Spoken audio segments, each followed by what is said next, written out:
मराठी मनोरंजन सृष्टीत अभिनेता शशांक केतकरच्या एका पोस्टची प्रचंड चर्चा सुरू आहे। हे मन बावरे या मालिकेच्या निर्मात्यावर म्हणजेच मंदार देवस्थळी यांच्यावर शशांकने मानधनाच्या थकबाकीचे गंभीर आरोप केलेत। या आरोपांसोबतच शशांकने सोशल मीडियावर काही पुराव्यांसह पोस्ट शेअर केल्यामुळे हे प्रकरण अधिकच चर्चेत आलंय। शशांकच्या या पोस्ट खाली अनेक कलाकारांनी कमेंट करत आपल्या सोबतही निर्मात्यांकडून पैसे न मिळाल्याचा अनुभव असल्याचं सांगितलंय। या चर्चेमध्ये आता आणखी एक धक्कादायक खुलासा समोर आलाय। स्टार प्रवाह वाहिनीवरील ठरलं तर मग या मालिकेत अर्जुनच्या आईची म्हणजेच कल्पनाची भूमिका साकारणारी सुप्रसिद्ध अभिनेत्री प्राजक्ता दिघे हिनेही या पोस्ट खाली कमेंट करत आपला संताप व्यक्त केलाय। प्राजक्ताने कमेंट मध्ये सांगितलं की एका मोठ्या मराठी अभिनेत्रीने तिथे पैसे बुडवलेत। प्राजक्ताने शशांक केतकरच्या पोस्ट खाली लिहिलं आहे, शशांक तू एकदम बरोबर केलंस। आपल्या इंडस्ट्रीमध्ये नाव मोठं आणि लक्षण खोटं अशी माणसं खूप आहेत। माझ्याकडूनही एका मराठी अभिनेत्रीने जिचं नाव सोज्वळताई म्हणून खूप मोठं आहे, लोकांचे पैसे द्यायचे आहेत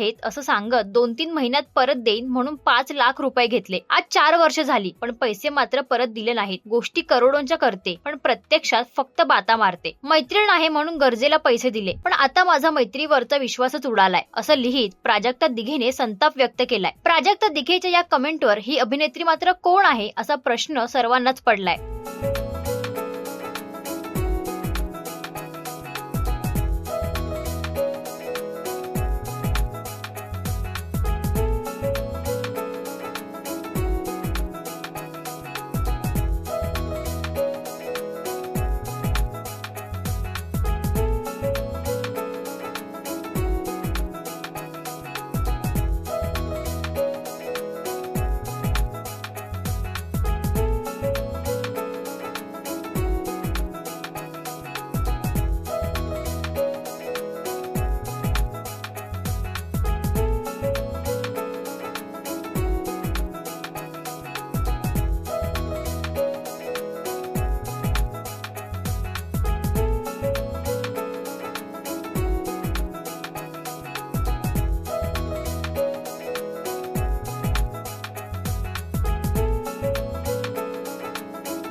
मराठी मनोरंजन सृष्टीमधील मालिका, चित्रपट, नाटक तसेच कलाकारांबद्दलच्या नवीन अपडेट्स जाणून घेण्यासाठी नक्की सबस्क्राईब करा इट्स मज्जा मराठी या आपल्या नवीन YouTube चॅनलला।